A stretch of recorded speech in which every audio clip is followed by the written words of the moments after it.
কই রে মিরাজ বাপন, এইদিকে আয় বাপ একবার।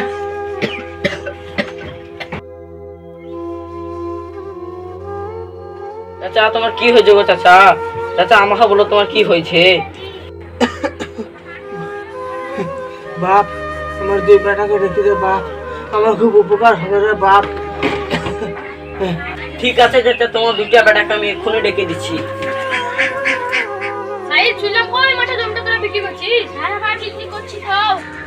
আরে মিরাজ, তুই তো দুই ভাইকে তোর আব্বা ডাকছে, তাড়াতাড়ি চ। আরে ভাই আমার আব্বার কি হলো রে ভাই? ভাই আমার আব্বা খেলে আমাকে একবার বল, ভাই আমাকে একবার বল। আর বলিস না, তোর আব্বার অবস্থা খুব খারাপ, তা তোরা দুই ভাই বাড়ি চ। চল ভাই আব্বার কি হয়েছে তবে বাড়ি চ।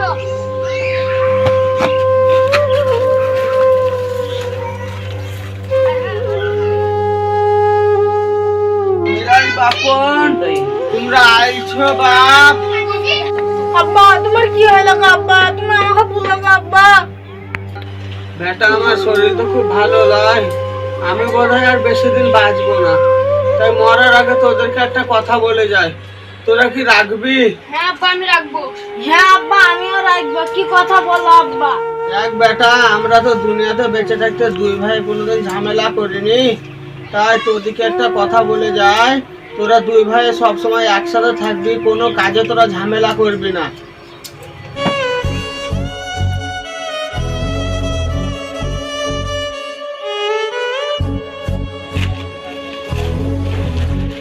আব্বা তো আমার থেকে ভুলে যাইছিল দুই ভাইকে একসাথে থাকতি, তা আমিও পারবো না। আবার যত জমি জায়গা আছে সব আমার নামে লিখে দেবো, তোদেরকে কিচ্ছু দেবো না। বড় ভাই আব্বা তো অনেকদিন হলো মারা গেছে, তাছে আমাদের ওই মাঠের জমিতে আছে, চলো দেখে আসি। দেখে আসি।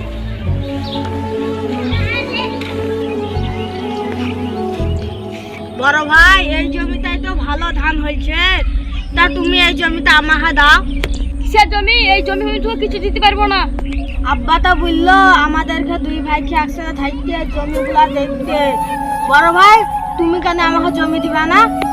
ছাপা তুই এখনো বুঝতে পারলি না, সব জমি আমার নামে লিখে রাখি, তুই একটু জমি দেবো না, তো আমার ঘর থেকে না বেরিয়ে যা। তুমি আমার নিজের ভাই হুই অতবার ধোকা দিতে পারলা?